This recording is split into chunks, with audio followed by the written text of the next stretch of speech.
Joining us now is an avid Packers fan and our exclusive college basketball sharp, the one and only Gabe Schlabaugh. Gabe, how are we doing? I'm doing good. Thank you guys for having me on. It's a pleasure to have you. Oh yeah, a little late notice, but here I am. Bring in the righty, bring the reliever. Yep, that's right. So Better late than never, right? Yeah. So Gabe, what we were talking about Rodgers, how are you feeling about him abandoning the Packers organization for the Jets? You know, I mean, right now, you think for the Packers standpoint, if there's any point where they're going to get rid of him and just go for Jordan Love, I think now's the time.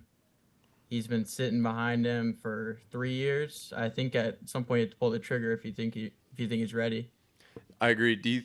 He played in like 2-3 games this last year. What did you think of him? I thought he was throwing absolute darts. I thought he looked really solid out there. Yeah, I mean, he looked good coming into Philly in that environment. I think it was primetime Sunday Night Football. Yep. Performed pretty well. Obviously, it's hard to kind of follow up on Aaron Rodgers and Brett Favre being your Packers franchise quarterback. So 30 years or so. It's gonna be a lot of high expectations for him if that's the case. But you know, Rodgers, you'd think like the last couple of years, you'd think he was leaving both times, but there he was lined up on week one. So what you're saying is there's a chance he comes back to the Packers. I mean, Do we We'll want just him have to back? see about Does that. Green Yeah, Bay want him back? Do the Packers fans really want Rodgers back if he's been toying with the Jets all offseason? I mean, I follow a lot of Packers guys on Twitter. It seems pretty split right now. I mean, I Interesting. guess I'm more split than I've been in the past. Yeah, well, the expectations for Aaron Rodgers I don't think are as high as they were. He kind of had a down year last year, but he's still that guy. So He's definitely still got a cannon, and as Rodgers I'd be says, okay with either option. yeah, as Rodgers says, a down year for Rodgers is a career year for others. So something we got to keep in mind. Rodgers is still an absolute cannon out there. But we did touch on UCLA before we got before we got you on here. So Redden, do you want to take away? You want me to spearhead this? Yeah, I kind of see. I'm not a huge basketball guy, unfortunately. That's why we have our sharp on here. So Yeah, we brought in our expert, our resident college basketball analyst. Yes, sir. So we'll just start it off with the easy ones, Gabe. There's kind of like, what would you say, like 4 or 5 teams, right, that are kind of contending to be 1 seeds in like Houston, Bama, UCLA. Iowa State. Yeah, no, Kansas. You can make a case for Purdue. Of those like top 5 teams, are any of them really like sticking out to you that you're like, I really like these guys? I have 6 teams I really like as contenders right now that I just watched throughout the season that I think I'm pretty confident they're not going home early and you can really trust them to perform. So yeah, I have Kansas, Houston, UCLA. I have some other Big 12 teams like Baylor and Texas, and I have Alabama as well. So I those are the personally, teams I like feel Baylor you a can lot. really- Baylor?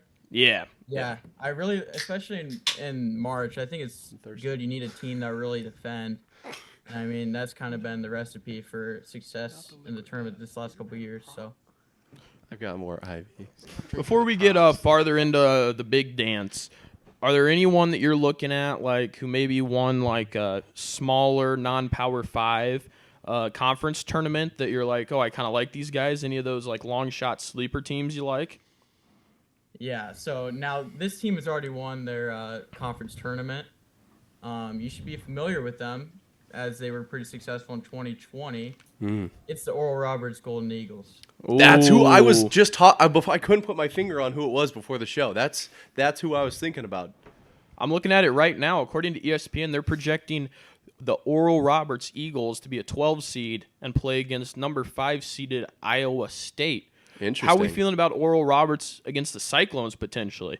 I'd be conflicted. Now, Iowa State, I think that's like Iowa State will defend you, but Oral Roberts, they've been there, you know. Yep.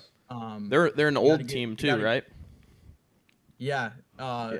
Max Abmas, he was kind of their star a couple years ago. He's now a senior for the team, averaging 22 points a game. Sheesh. And their second leading scorer, he is 7'5". Oh, also a senior. that's a problem. Those tall guys Hunter create like Vanover. yeah, those tall guys create big issues. I feel like in like March Madness, like we look at like what Taco Fall did that one year. Like Yep. he's not an incredible basketball player, but like you throw in somebody that tall, like a lot of teams, maybe the Big Ten will be going against Zach Edey, but like a lot of these teams aren't used to having to defend against someone just that big. It just disrupts it. Yeah. Big guy. But say out of the Big 12, you said you like Kansas, Baylor. What about like the SEC? It's just Bama? Do we like Kentucky at all? I think another team that I like from the SEC. I like the Vols, Tennessee. Yep. They've been performing pretty well against good teams. I like the They colors. played Gonzaga this year. I think they played Alabama twice. They've been playing both of those teams well. They haven't really had much success in the tournament as of late, but they're led by a pretty good point guard, I believe. I think he's a veteran point guard. I think so. Yeah, I also feel like you can't really count out a team with a good coach like Kentucky. You know, they've been kind of down, but Yep. Coach Cal always seems to have them ready to go. So. Like they haven't had a great year, but it's still Kentucky and John Calipari. Like, I mean, they're going to be good in March. You know, any team that wears like a blue jersey in March, like Look out. you have to expect them to win some games. It's just weird. But And you know a team that's really getting hot right now that you need to look out for. I know it's a team you don't ever want to bet for in March just because they never really live I up to the swear to hype, God, but I swear to God. it's the Duke Blue Devils. Oh, no, come okay. on. At least that's not who I thought you were gonna say. So we'll take it. Who'd you think it was? I thought he was gonna say like Gonzaga. It's Oh, like, come on. I thought I was gonna say They don't Gonzaga win too. anything. My dad loves to bitch about them. Yeah. He'll go, they put them in the fucking. They're ranked third every year, and they shit the bed in the second round every time. They're a good team. of these like non-power 5 schools, like excluding Houston. So I'm thinking like Marquette, Gonzaga, St. Mary's. Do any of those 3 teams interest you at all, or are they just playing weak I mean, schedules? I like Marquette, and I obviously like Houston, especially with the Final Four being in Houston. Yeah. So I feel like that's going to be a big home court advantage for them. I also like Xavier. Yeah. The Big East. Yep. I think they're a really solid team. But yeah, I mean, St. Mary's, they just came off a really bad game against Gonzaga. I mean, I'm not sure. If you're looking for like a sleeper pick, whoever St. Mary's is playing might be the one. Maybe like a little 6-11 matchup or 5-12 matchup. Interesting. So that kind of, I was wondering if you had any big, you can never really guess all of the upsets in the first round. Are there any big ones that you're looking forward to that you know those low seeds are actually really solid teams?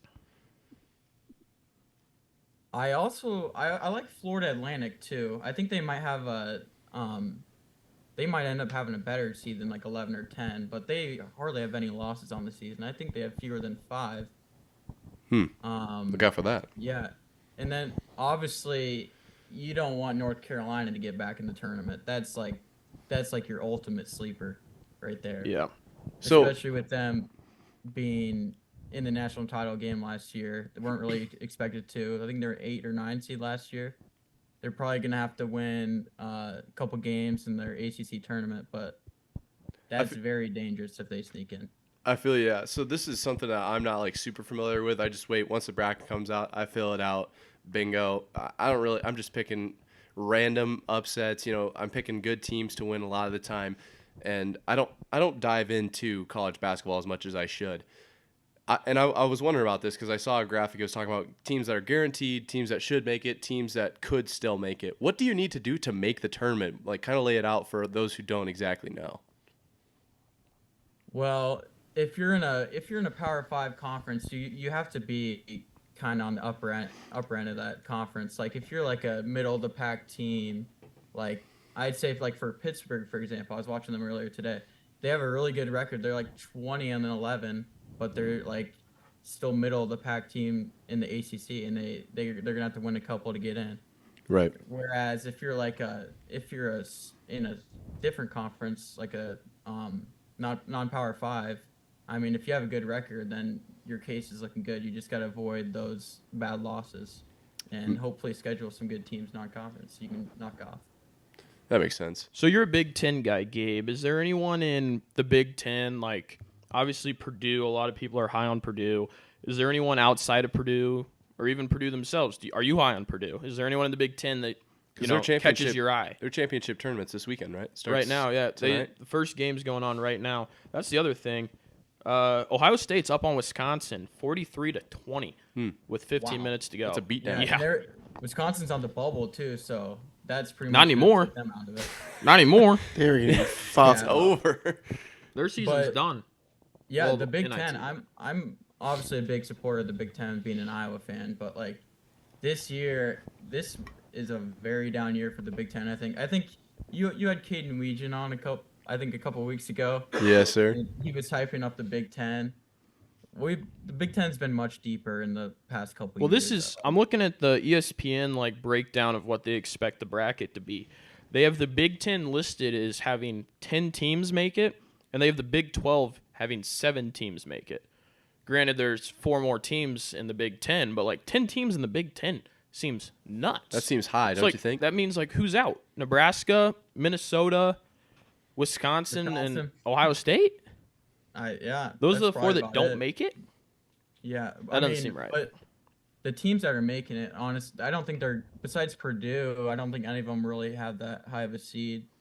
Yeah, Probably not- oh, besides Indiana's decent too. they're But playing out of good the ball Big right Ten- now, aren't they? What'd you say? Indiana's playing a lot better as of late, I believe. Yeah, they're they trending are. upwards. They're just coming off of a win against Purdue. We'll see how they perform over the weekend. But I'd say maybe another Big Ten team not to count out. Again, another good coach, Michigan State Spartans. Yeah, Gotta You look don't out for ever the boys in wanna green. count out Tom Izzo in March. So that's how that kind of tends to go. I feel like in March Madness, it's like, with well, not anymore. Who's North Carolina's coach now? I Mark think Davis. Hubert Davis. Davis. Yeah, you're right. But like all those like legendary coaches and Say legendary K's out. programs, it's like you have to expect them to make some type of run just because of like experience, and it's not like the spotlight's going to be too big for them. Like that's day one. That's the expectation, is to be like a Final Four team. So it just feels like with Izzo's teams, Cal's teams, Coach K when he was in it, like you can never count those guys out. You never really feel like those teams are gonna not gonna be ready to perform any Exactly. game in March. So do you really. think And not have like this is such a weird like dumb question just because I don't know I don't know anything about basketball, but is the whole tournament gonna have a different kind of atmosphere without some of those marquee coaches in it, or is it just another year as far as you're concerned? I mean, I feel like March is really a good. It's like a great tournament for coaches to kind of make a name for themselves. So I think you can definitely see that again. Like last year, you saw the St. Peter's coach. Yep. He's now at Seton Hall. I forget his name. It's like Holloway or That whole team just got abandoned after they Yeah, went on that. and Like then everybody obviously, left. like- Dougie Buckets back- dipped. Yep. Their whole top back three. in the day when Florida Gulf Coast made that run, their head coach got a job at USC. Then obviously the Loyola coach is at Oklahoma now. So I think like even like young coaches are motivated to kind of push their team over the edge, get some big money elsewhere. I say, That's a speaking of tournament. money, I saw a breakdown on like how these teams get paid. It's big time. Do you know how it works, Gabe? I mean, if you're going to some blue blood, you're gonna get paid and well deserved. Yeah, That's kind of what makes the money with those schools. So obviously the schools that don't have any really big football programs, like I'd say like Creighton, Villanova, those kind of schools. Yeah, so I mean, basically breaking it down, it's like every team that plays a game earns 1 unit of revenue, and whatever it is, it goes up by 3% every year. So like, let's say it's $10. You play in a game, you get $10, and then you get into the next game, you get another unit. So every unit you make, you get up to the Final Four, so you can earn up to like 8 units or whatever it is, and then you get that paid out over the next 6 years. So if you get those 8 units, you get $80, and then you get like 80 times 6, and we already have. I'm bad at math on this program, so I'm not even going to try. But these small teams can be making huge money, and it's that I wonder if that's probably. Do you think that's what drives all those upsets? I would 480. 480. Good math. Good James. math, James. I think another part of it, I think like all these like good like non-power 5 conference schools, they're playing teams in their conference the whole year. I think they're just kind of excited to have the opportunity to play these power 5 schools, and obviously they've had the confidence all year, and if you get hot at the right time, it's just really scary for an upset.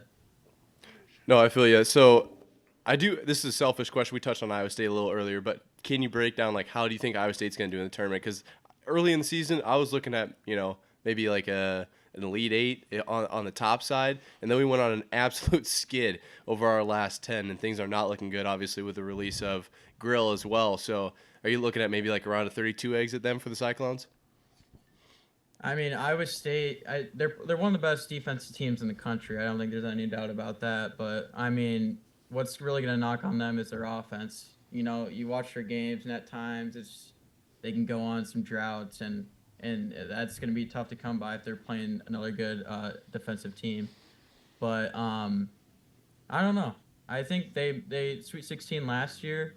Yep. They had a couple more scoring options, like Tyrese Hunter and come on, Redbone, fill me in. Who were Caleb the other- Grill, Yep.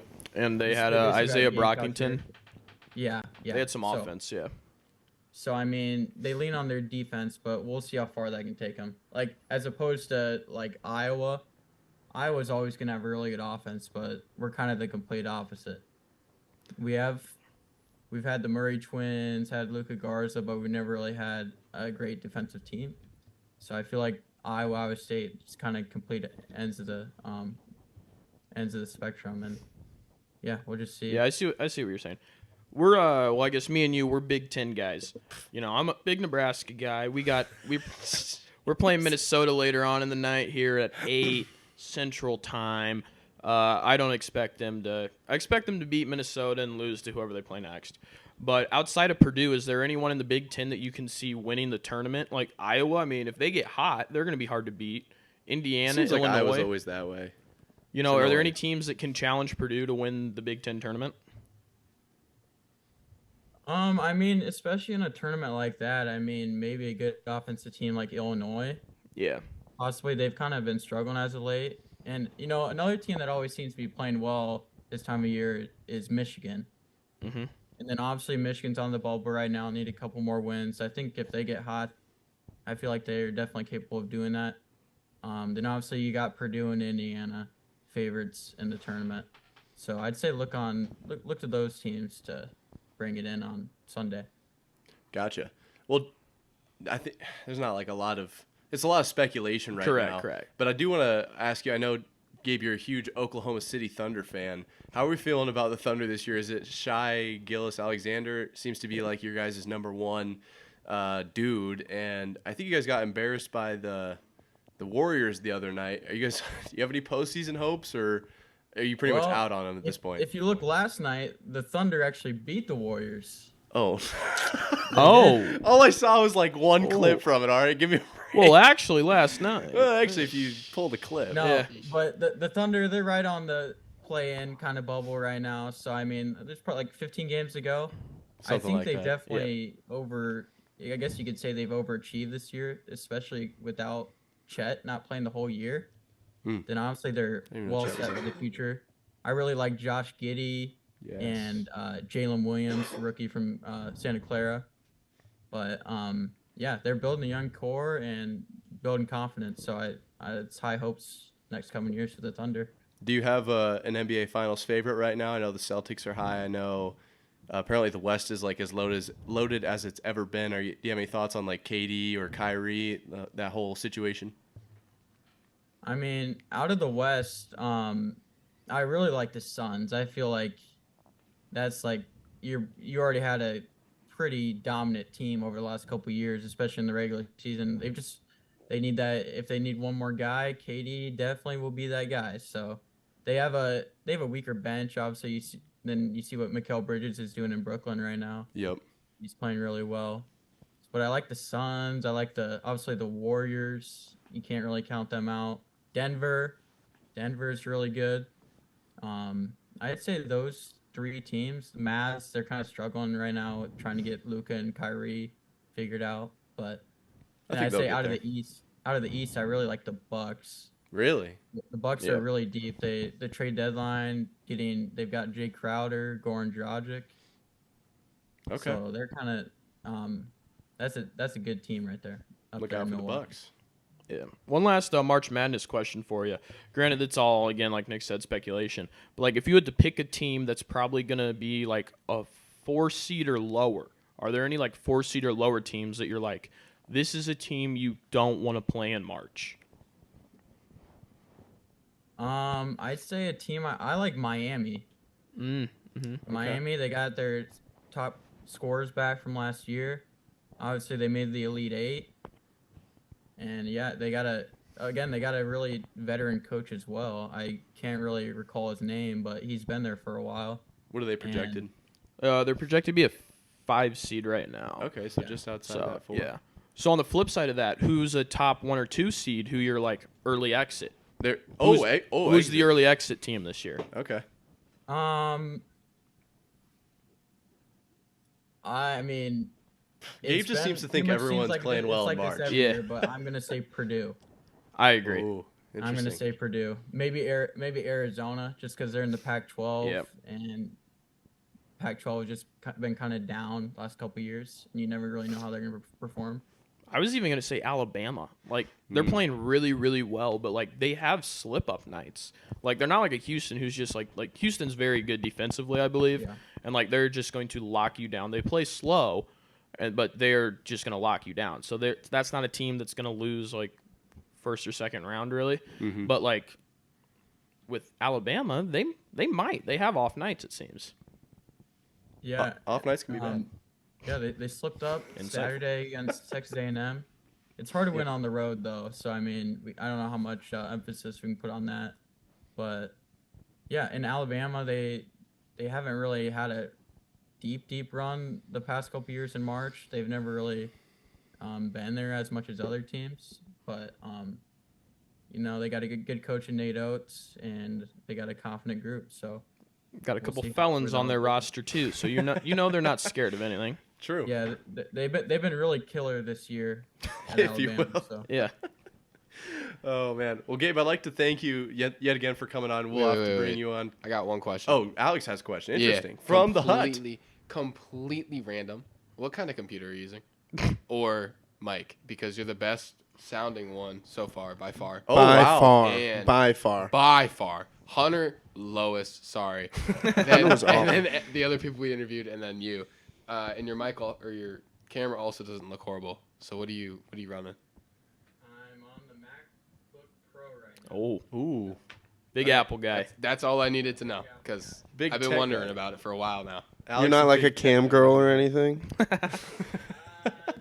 Nah. Oh, damn. I it's been in the back of my mind that, man, Gabe sounds real good. Yeah, Looks sounds real good great. too. I mean, and it also helps that you've got like all the knowledge too. So like whenever we just throw a random question at you, you've got the answer. It's amazing me because I don't know jack squat about basketball. So I've learned a lot during this interview. And like I said, I'd like to really thank you for coming on. Hopefully we can have you on a couple times, throughout the tournament. Mid-March Madness, maybe Yep. like before Sweet 16 or Elite 8, Yep. we can reevaluate. Maybe a little recap after it all Yep. and get an expert analysis on it. But I do have one final question for you, Gabe, and it is this. Obviously, the first weekend of March Madness is just so hectic with all of the games going on. You got 6 TVs, and you can't get enough basketball during that weekend. What is your, do you have a tradition, or what's your favorite thing to do during that just absolutely chaotic period of basketball?